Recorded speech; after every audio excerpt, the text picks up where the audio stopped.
IPS அவர்களுக்கு வணக்கம். நாட்டு நடப்பு விவகாரங்களை பகிர்ந்து கொள்கின்ற மற்றொரு நிகழ்ச்சியில் சந்திப்பதில் மகிழ்ச்சி. என்றாலும் பல்வேறுபட்ட செய்திகள் உங்களுக்காக காத்திருக்கின்றன. COVID-19 தாக்கத்திலிருந்து நாடு மெல்ல மெல்ல வளமைக்கு திரும்புவதாக நிலைமை இருக்கின்றது. அந்த சூழலிலே வவுனியா மாவட்டத்தில் இருக்கின்ற தடுப்பு மையங்கள், குறிப்பாக தனிமைப்படுத்தல் மையங்களிலிருந்து மக்கள் வெளியேற தொடங்கியிருக்கிறார்கள். மக்களை அனுப்பி வைக்கின்ற செயற்பாடுகளிலே அங்கே இராணுவத்தினர் ஈடுபட்டுக் கொள்கிறார். தொடர்பான காட்சிகள்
அமைக்கப்பட்டிருக்கின்ற தனிமைப்படுத்தல் முகாம்களிலிருந்து மக்கள் வெளியேறி செல்கின்ற காட்சிகள், அதாவது மக்களை அவர்கள் வீடுகளுக்கு அனுப்பி வைக்கின்ற காட்சிகளை நாங்கள் உங்களுக்காக தந்திருக்கின்றோம். தொடர்ச்சியாக முல்லைத்தீவு மாவட்டத்திலே இந்த வளமைக்கு திரும்பி இருக்கின்ற நிலைவரங்கள், அங்கே எவ்வாறான செயற்பாடுகள் முன்னெடுக்கப்படுகின்றன, குறிப்பாக முடித்திருத்தகங்களிலே என்னென்ன நடைமுறைகள் பின்பற்றப்பட போகின்றன என்பது தொடர்பாக முல்லைத்தீவு மாவட்ட செயலகத்திலே விசேட கூட்டம் ஒன்று நடைபெற்றிருக்கிறது. அது தொடர்பாக முல்லைத்தீவு மாவட்ட அரசாங்க அதிபர் கருத்து தெரிவிக்கின்றார். பார்க்கலாம். சலூன் திறப்பது சம்பந்தமாக சில வரையறுக்கப்பட்ட சில நிபந்தனைகள் கொடுக்கப்பட்டிருக்கின்றது. அந்த நிபந்தனைகளை நிவர்த்தி செய்வதனூடாக இங்கே உள்ள MOH, அதாவது சுகாதார வைத்திய அதிகாரிகள் அனுமதி, அந்த நிவர்த்தி செய்யப்பட்ட சலூன்களுக்கு மட்டும்தான் அதுக்கான அனுமதி கொடுக்கப்படும். இது சம்பந்தமாக அங்குள்ள பிரதேச செயலாளர் ஊடாகவும் வைத்திய அதிகாரிகள் ஊடாகவும் இந்த சலூன் அமைக்கின்ற நிறுவனங்களின் ஆட்களுக்கு இது சம்பந்தமாக விளக்கம் கொடுக்கப்பட்டிருக்கின்றது. அதை மீறி நிபந்தனை மீறுகின்றவர்களுக்கு அதுக்கான அனுமதி MOHனால் ரத்து செய்யப்படும். மற்றும் மாவட்டத்தில் இயங்குகின்ற திணைக்களங்கள், அரச ஏனைய தனியார் நிறுவனங்களுக்கான போக்குவரத்து வசதிகள் ஒழுங்கு செய்யப்பட்டிருக்கின்றது. அந்த போக்குவரத்து வசதிகள் எமது CTB பஸ்ஸுக்கான இயங்கிக் கொண்டிருக்கின்றது. அந்த சமூக இடைவெளிகள் பேணப்பட்டிருக்கின்றது. சாதாரணமாக 55 பேர் போகின்ற வாகனம் இன்று நாங்கள் 24-25 பேராக மட்டுப்படுத்தி விசேடமாக அரச உத்தியோகத்தர்களையும் தனியார் நிறுவன உத்தியோகத்தர்களையும் அழைத்துச் செல்வதற்கான ஏற்பாடுகள் செய்யப்பட்டிருக்கின்றதாக எமது போக்குவரத்துக்கு பொறுப்பான உத்தியோகத்தர்கள் இங்கு வருகை கூறியிருந்தார்கள். அது மட்டுமல்ல, போக்குவரத்துகள் முடிவிட்டதன் பிற்பாடு முடிவிட்ட பிறகு அதை கிருமிநாசினி போட்டு பஸ் ஸ்டாண்டுகளை சுத்தப்படுத்துவதாகவும் கூறியிருந்தார்கள். COVID-19 தாக்கத்தினால் ஸ்ரீலங்காவில் பல்வேறு பகுதிகள் தாக்கப்பட்டிருக்கின்றன. குறிப்பாக மக்கள் இந்த ஊரடங்கினாலே பாதிப்படைந்திருக்கிறார்கள். இவ்வாறு அத்தியாவசிய பொருட்களுக்கு மக்கள் கஷ்டப்பட்டு கொண்டிருந்த காலத்திலே பல்வேறுபட்ட தன்னார்வ தொண்டர்கள் அவர்களுக்கான அத்தியாவசிய பொருட்களை கொண்டு சேர்த்து வழங்கியிருக்கிறார்கள். அவ்வாறு தன்னார்வ தொண்டர்கள் வழங்கியிருக்கின்ற அதே நேரத்தில் சிலர் தங்களுடைய சுய தேவைகளுக்காக சில கிராமங்களை தவறான வழியிலே அவர்கள் வெளிப்படுத்தி இருக்கின்றார்கள். குறிப்பாக சில கிராமங்களில் இருக்கின்ற மக்களை தொடர்பாக தவறான கருத்துக்களை வெளியுலக ஊடகங்கள் சொல்லியிருக்கின்றார்கள். சமூக வலைத்தளங்களில் அது பேசுபொருளாக மாறியிருக்கின்றதிலே குறிப்பாக சுன்னாகம் பகுதியில் இருக்கின்ற ஒரு கிராமம் தொடர்பாக நாங்கள் ஏற்கனவே இந்த நிகழ்ச்சி பகுதியில் உங்களுக்கு தந்திருக்கின்றோம். அந்த கிராமத்தை தொடர்பாக தவறான வகையிலே சொல்லியிருக்கின்ற ஒரு பெண்மணி தொடர்பாகவும் அதற்கு எதிர்ப்பு தெரிவித்து அந்த கிராமத்தில் இருக்கின்ற சமூக நிலையங்களுடைய உறுப்பினர்கள் அது தொடர்பாக கருத்து தெரிவிக்கின்றார்கள். அவற்றை கேட்கலாம். நமது கிராமத்தின் சனசமூக நிலையம் இயங்கவில்லை என்று சொல்லி ஒரு அப்பட்டமான குற்றச்சாட்டுடன் ஒரு காணொலி ஒன்றை தொகுத்து வெளியிட்டிருந்தனர். அது சம்பந்தமாக எமது கிராமத்தில் பல பிரச்சனைகள் எழுந்துள்ளன. சமூக வலைத்தளத்தில் நிறைய பிரச்சனைகள் ஏற்பட்டு கொண்டிருக்கின்றன. இந்த சமூக குழப்பத்துக்கான காரணம் ஒரு நபர் தனது பொய்யான குற்றச்சாட்டை ஒன்றை முன்வைத்திருந்தார். எமது சனசமூக நிலையம் நீண்ட காலமாக இயங்கவில்லை என்று சொல்லி. ஆனால் அவ்வாறு இல்லை. அன்று நிவாரணப் பணியும் செய்திருந்தோம் புலம்பெயர் உறவுகளிடமிருந்து பெற்று. இன்றும் செய்கிறதுக்கு இருக்கிறோம். கேட்டிருக்கிறார்கள் நம்மளிடம் விவரங்கள் உதவி செய்வதற்கு. அவ்வாறு பல நிறுவனங்கள் நம்மளுடன் இணைந்து இந்த நிவாரணப் பணியினை மேற்கொள்ள இருக்கிறார்கள். 196 கிராமம் 190 இஎஸ் பிரிவும் 2 இணைஞ்ச கிராமம் தான் எங்கட கிராமம். ஆரம்ப காலங்களில் இந்த கிராம மக்கள் எல்லாரும் ஒன்றாகத்தான் இருந்தவர்கள். ஆரம்பங்களில் இங்கே அம்மாவும் அங்கே புள்ளியல் மண்ட மாதிரி ஒரு கூட்டு குடும்பமாக இருந்த கிராமம் தான் இந்த கிராமம். சில காலப்பகுதிகளில் வந்த சூழ்நிலைகள், நாட்டு நிலைமைகள் பிரச்சனைகளால் கிராமத்தை ரெண்டாக பொறிக்க வேண்டிய ஒரு நிர்பந்தம் வந்துட்டது. அதால் 196 ஒரு சைட்டும் 196 ஒரு சைட்டும் 190 ஒரு சைட்டும் 190 ஒரு சைட்டும் தான் இயங்கிக் கொண்டிருந்தது. அதே நேரத்தில் இப்போ ஒவ்வொரு நிவாரணப் பணிகளும் அந்தந்த கிராமங்களில் கொடுக்கக்கூடிய வாய்ப்புகள் கிடைச்சி இந்த கோவிட்-19 இந்த கொரோனாவால் இப்போ கண்டபடி ஆக்கள் சமூக இடைவெளியை பின்பற்றதால் அந்த கிராமத்தில் உள்ள ஆக்களுக்கு அந்த சைட்டாலையும் நிவாரணப் பணிகள் செய்யப்பட்டது. அதே மாதிரி எங்கள்கிட்ட இந்த கிராமத்திலையும் இந்த சைட்டாலே நிவாரணப் பணிகள் செய்யப்பட்டு கொண்டிருந்தன. மே மாதம் பிறந்துவிட்டால் எல்லோருக்குமே எங்களுடைய நினைவுகள் மீளவும் முள்ளிவாய்க்கால் நோக்கியதாக திரும்பும். மே 18 எங்களால் மறக்க முடியாத நாட்களில் ஒன்றாக இருக்கின்றது. மே 18 முள்ளிவாய்க்கால் நினைவேந்தலை நெருங்கி கொண்டிருக்கின்றோம். அந்த நேரத்திலே முள்ளிவாய்க்காலில் கஞ்சி என்பது எங்கள் எல்லோருக்குமே நினைவில் இருக்கின்ற விடயமாக இருக்கிறது. அந்த காலப்பகுதியிலே அங்கிருந்த எல்லோருக்குமே உயிர் கொடுத்த ஒரு உணவாக அந்த கஞ்சி இருக்கிறது. அந்த உப்பு கஞ்சி இருக்கின்றது. அது தொடர்பான நினைவுகளை மீளவும் மக்களுக்கு வழங்குகின்ற செயற்பாடிலே யாழ்ப்பாண பல்கலைக்கழக மாணவர்களும் சில சமூக அமைப்புகளும் செயற்படுத்தியிருக்கின்றார்கள். அந்த நிகழ்வினுடைய காட்சி தொகுப்புகளும் அந்த நிகழ்விலே கலந்து கொண்டிருக்கின்றவர்களுடைய பதிவுகளும் இருக்கின்றன.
வழமையாக முள்ளிவாய்க்கால் நினைவேந்தல் கஞ்சி தான் வழங்கியிருந்தோம். ஆனால் இன்று பல்வேறுபட்ட மாவட்டங்களில் ஒவ்வொரு குழுவாக நாங்கள் இணைந்து மக்களுக்கு கையளித்திருக்கின்றோம். இந்நிகழ்வானது இன்றைய சூழ்நிலையில் கஞ்சி காய்ச்சி கொடுப்பது வைரஸினால் மக்கள் ஒன்று கூட முடியாத சந்தர்ப்பத்தினால் நாங்களே ஒன்றிணைந்து தமிழ் மக்கள் இயக்கம் இளையோரால் நாங்கள் ஒன்றிணைந்து எல்லா மக்களுக்கும் கஞ்சி காய்ச்சுவதற்கான பொருட்களை நாங்கள் வழங்கியிருக்கிறோம்.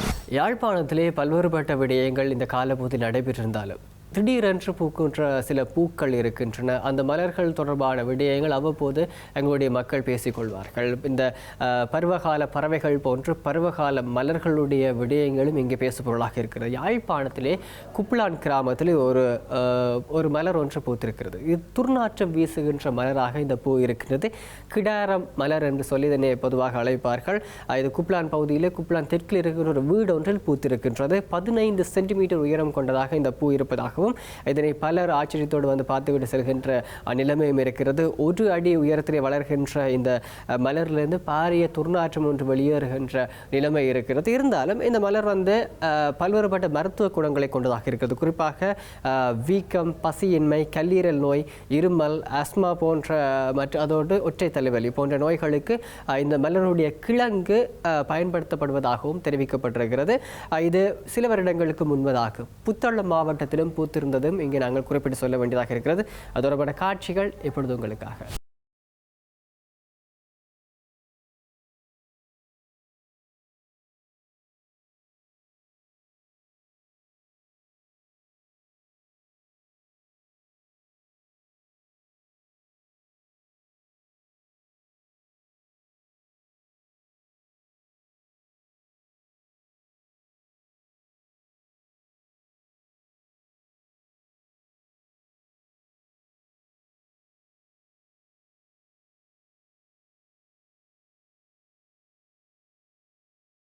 COVID-19 தொடர்பான பல்வேறுபட்ட விடயங்களை நாங்கள் பார்த்திருக்கின்றோம். வளமைக்கு திரும்புகின்ற இடங்கள் தொடர்பாகவும் நாங்கள் நிகழ்ச்சி பகுதியிலே பார்த்திருக்கின்றோம். யாழ்ப்பாணத்தினுடைய சில சுவாரஸ்யமான விடயங்களை உங்களுக்கு தந்திருக்கின்றோம். இதே கால பகுதியில் யாழ்ப்பாணத்திலே நாட்டிலே குறிப்பாக ஸ்ரீலங்காவை பொறுத்தவரையிலே மதுபான கடைகள் மீளவும் திறப்பதற்கான அனுமதி வழங்கப்பட்டிருக்கிறது. இதன் அடிப்படையில் யாழ்ப்பாண குடாநாட்டிலே சில மதுபான விற்பனை நிலையங்களிலே வியாபாரங்கள் சிறப்பாக நடைபெறுவதாக தகவல்கள் கிடைத்திருக்கிறது. தொடர்பான காட்சிகளும் இருக்கிறது.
இந்த விடயங்கள் இப்படியாக இருக்க அரசியல் பக்கம் திரும்ப வேண்டிய நேரம். அரசியல் களம் சூடுபிடித்திருக்கின்றது. தமிழ் தேசிய கூட்டமைப்பின் பேச்சாளரும் முன்னாள் பாராளுமன்ற உறுப்பினருமாக எம் ஏ சுமந்திரன் சொல்லியிருக்கின்ற கருத்துக்கள் இப்பொழுது புலத்திலும் தாயகத்திலும் பல்வேறுபட்ட அதிர்வலைகளை ஏற்படுத்தியிருக்கிறது.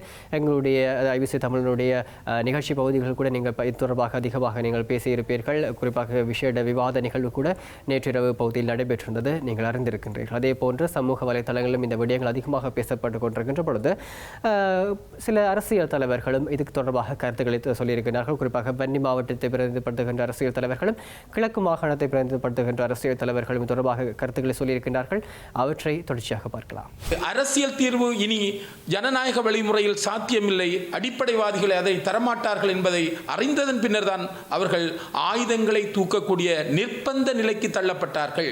பண்டா சில்வா ஒப்பந்தம் தோல்வியடைந்தது. டட்லி சில்வா ஒப்பந்தம் தோல்விக்கு கொண்டு செல்லப்பட்டது.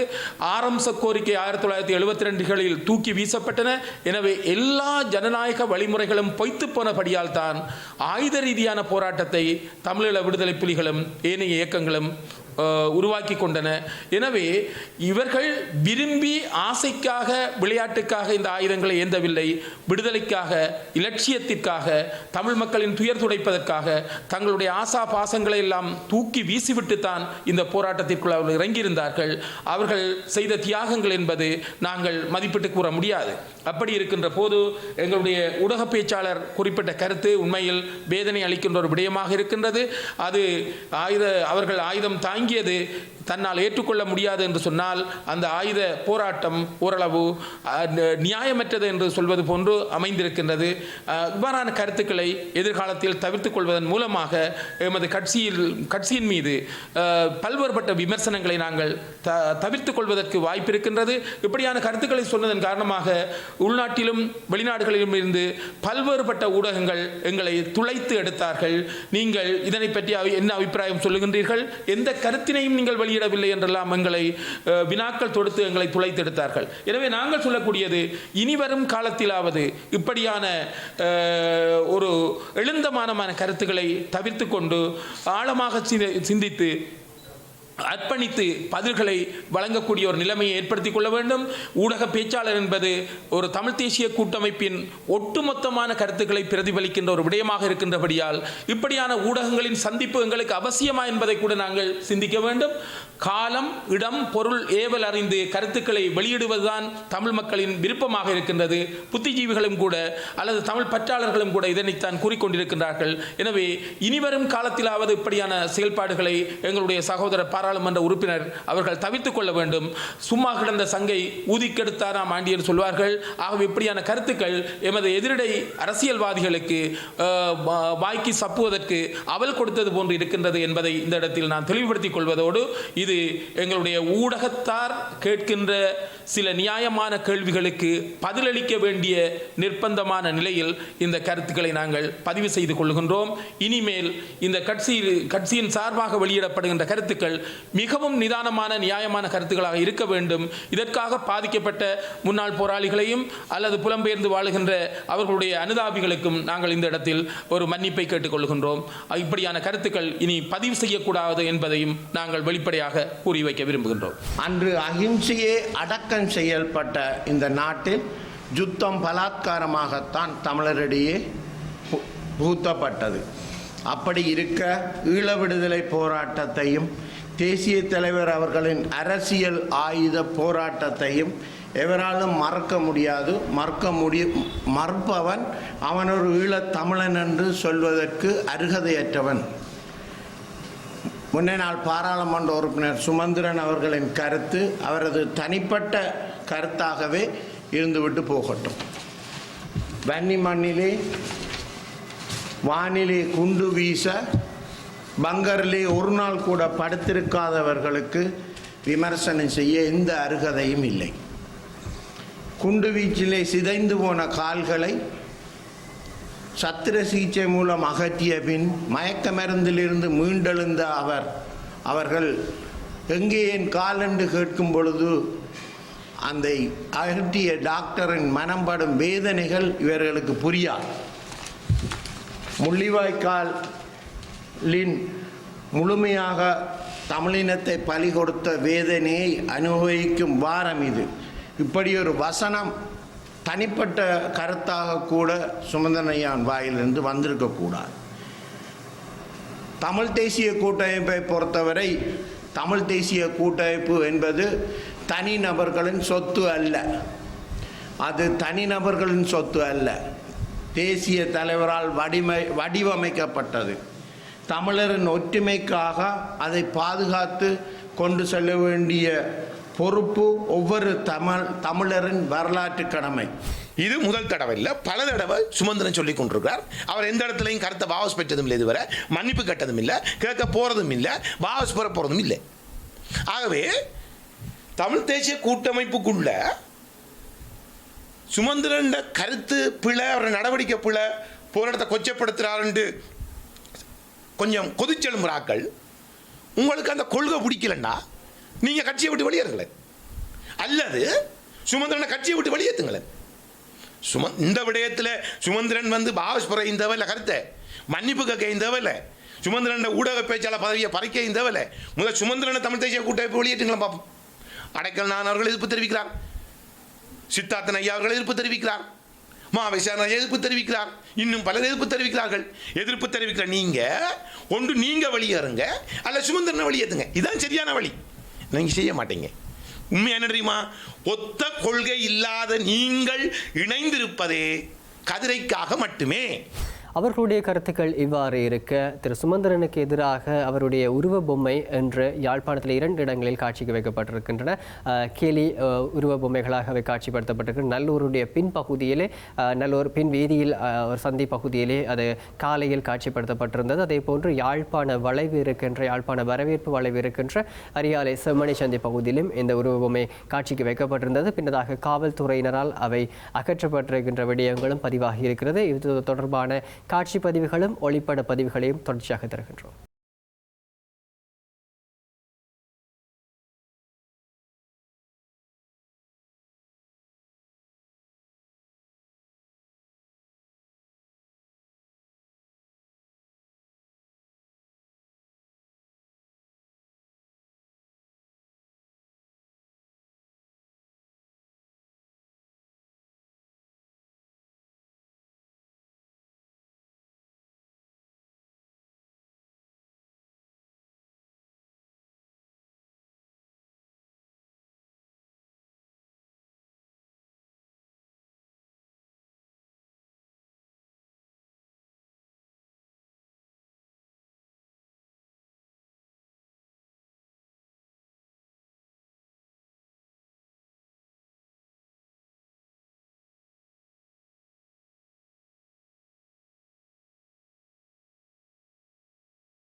அதே யாழ்ப்பாண வரவேற்பு வளைவு தொடர்பான விஷயங்களை நாங்கள் பார்த்திருக்கின்றோம். அதே வளைவை அண்மைத்திருக்கின்ற பகுதியில் முள்ளிவாய்க்கால் நினைவேந்த நிகழ்வுடைய ஆரம்ப நிகழ்வு நடைபெற்றிருக்கிறது. தமிழ் தேசிய மக்கள் முன்னணியுடைய ஏற்பாட்டிலே இந்த நிகழ்வுகள் நடைபெற்றிருக்கிறது. இருந்தாலும் இந்த நிகழ்வுகளை குழப்புகின்ற வகையில் காவல்துறையினரும் இராணுவத்தினரும் அங்கே நடமாடியிருக்கின்றார்கள். குறிப்பாக நினைவேந்தலில் கலந்து கொண்டிருந்தவர்களை தனித்தனியாக புகைப்படங்கள் எடுத்திருக்கின்றார்கள். அவர்களை மிரட்டும் வகையில் பேசியிருக்கிறார்கள். வீடுகளில் தனிமைப்படுத்தப்படுவீர்கள் என்கின்ற வார்த்தை பிரிவுகள் எல்லாம் அங்கே பயன்படுத்தப்பட்டிருக்கின்றதை நாங்கள் அறிந்து கொள்ளக்கூடியதாக இருக்கிறது. தொடர்பான காட்சிகள் தொடர்ச்சியாக வருகின்றன.